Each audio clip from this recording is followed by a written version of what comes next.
2024년 8월 17일 호주 퍼스에서 진행되는 드리커스 두플레시스와 이스라엘 아데사냐의 UFC 미들급 타이틀전을 분석 예측해보았습니다. 현재 UFC 미들급 챔피언인 드리커스 두플레시스는 나이 30세, 신장 6피트 1인치, 리치는 76인치를 가지고 있습니다. 9번의 KO승, 10번의 서브미션, 2번의 판정승으로 균형 잡힌 기록을 가지고 있습니다. 킥복싱 검은띠를 보유하고 있으며 아데사냐보다 5살이 어립니다. 그는 UFC에서 우승한 첫 번째 남아프리카 공화국 선수입니다. 두플레시스는 트레빈 자일스와 로버트 휘테커를 상대로 2번의 퍼포먼스 오브 더 나이트 보너스를 받았습니다. 또한 데런 틸과 션 스트릭랜드를 상대로 2번의 파이트 오브 더 나이트 보너스 상을 획득했습니다. 그는 스트릭랜드와의 싸움에서 분당 6.49개의 스트라이크를 적중시키며 UFC 미들급 역사상 가장 많은 분당 타격 기록을 보유하고 있습니다. 그는 또한 7연승으로 미들급 디비전에서 6번째로 긴 연승 기록을 가지고 있습니다.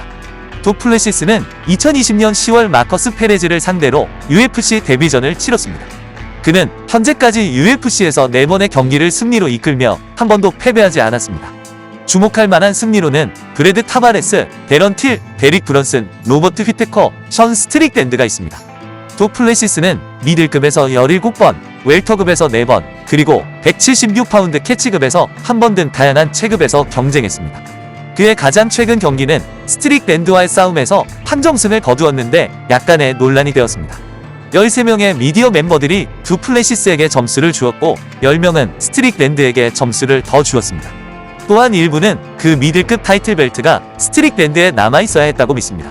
두플레시스의 통계를 살펴보면 분당 스트라이크 6.49개, 타격 정확도 50%, 타격 방어율 55%, 테이크다운 평균 경기당 3개, 테이크다운 정확도 51%, 테이크다운 방어율 40%, 서브미션 평균 경기당 0.8개입니다. 이 통계는 두플레시스가 강력한 타격과 테이크다운 능력을 갖춘 균형 잡힌 파이터라는 것을 보여줍니다. 관건은 그가 이스라엘 아데사냐에 맞서 자신의 타이틀을 성공적으로 방어할 수 있느냐 하는 것입니다. 이스라엘 아데사냐는 24승 3패의 기록으로 나이는 35세입니다. 신장은 6피트 4인치, 리치는 80인치입니다. 브라질 주짓수 퍼플 벨트를 보유하고 있으며 UFC에서 미들급 2관왕을 차지했었습니다.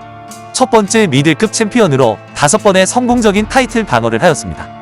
UFC 미들급 최초 2회 챔피언으로 6번의 퍼포먼스 오브 더 나이트 보너스상을, 그리고 2개의 파이트 오브 더 나이트 보너스상을 획득하였습니다.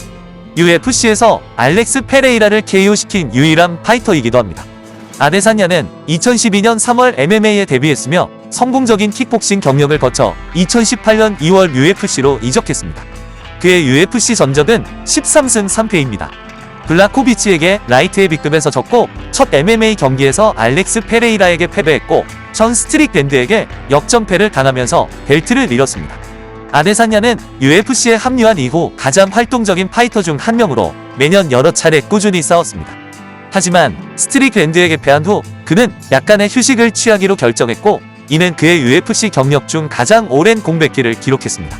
아데사냐의 통계를 보면 분당 유효 타격 3.93, 타격 정확도 48%, 타격 방어율 56%, 테이크다운 평균 경기당 0.5, 테이크다운 정확도 14%, 테이크다운 방어율 77%입니다. 이 통계를 볼 때 아데사냐가 두플레시스에 비해 더 수비적이라는 것을 알 수 있습니다. 배팅 확률은 아데사냐가 마이너스 140으로 선호되며 두플레시스가 언더독입니다. 챔피언을 선호하지 않는 드문 상황입니다. 팬들이 투표하는 토플로지에서 승리 가능성이 51%가 두플레시스를 선택했고 49%가 아데사냐를 선택하는 등 팬 투표는 거의 균등하게 나뉘고 있습니다. 토플로지 선택은 실제 돈과 연결되지 않기 때문에 이는 팬들의 선호도를 반영한다고 할 수 있습니다. 아데사냐가 션 스트릭랜드를 상대했을 때 스트릭랜드가 완벽한 게임 플랜으로 강한 수비력과 압박감을 보여주며 아데사냐를 괴롭혔습니다. 아데사냐가 최고였다고 해도 스트릭랜드의 스타일은 어려운 도전이었을지도 모릅니다.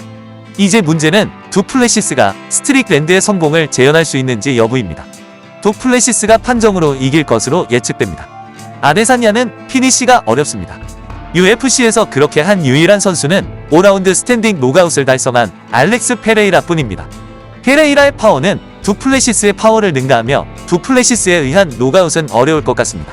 아데사냐의 강력한 수비 능력과 내구성, 회복력으로 볼 때 만약 두플레시스가 승리한다면 판정에 의한 것일 가능성이 높은 것으로 보입니다. 또한 두플레시스가 5살 연하로 최근에 더 활발히 활동하고 있고 이번에 아데사냐가 진다면 2연패가 되어 그를 곤란한 위치에 빠뜨릴 것이기 때문에 상당한 압박에 직면해 있을 것입니다. 그것은 그의 마지막 4번의 시합에서 3패가 될 것이고 이것은 35세의 파이터에게 매우 염려스러운 추세입니다. 아데사냐가 진다면 체중을 늘리는 것을 고려할지도 모르지만 그 부담은 엄청날 것입니다. 전반적으로 아데사냐의 최근 고전과 오랜 공백기를 고려할 때 두플레시스가 우위에 있을 수 있음을 알 수 있습니다. 그리고 두플레시스는 아데사냐에 비해 누적 데미지가 적어 신체적으로 더 나은 상태일 수 있습니다. 경기가 호주 퍼스에서 진행되기 때문에 아데사냐가 뉴질랜드 출신인 반면 두플레시스는 남아프리카 출신이기 때문에 아데사냐에게 유리할 수 있습니다. 따라서 두플레시스가 더 회복력이 있고 피해를 덜 입었을 수도 있지만 아데사냐에 대한 현지의 지지는 심판들의 판정에 영향을 미칠 수 있습니다. 두플레시스는 로버트 휘테커를 마무리하고 션 스트리크랜드를 물리치며 그의 기술과 회복력을 보여주었습니다. 아데사냐의 풍부한 경험과 과거의 성공이 그를 강력한 경쟁자로 만들고는 있지만 두플레시스가 보여준 최근 성과를 보면 승리할 가능성이 높다고 예측됩니다.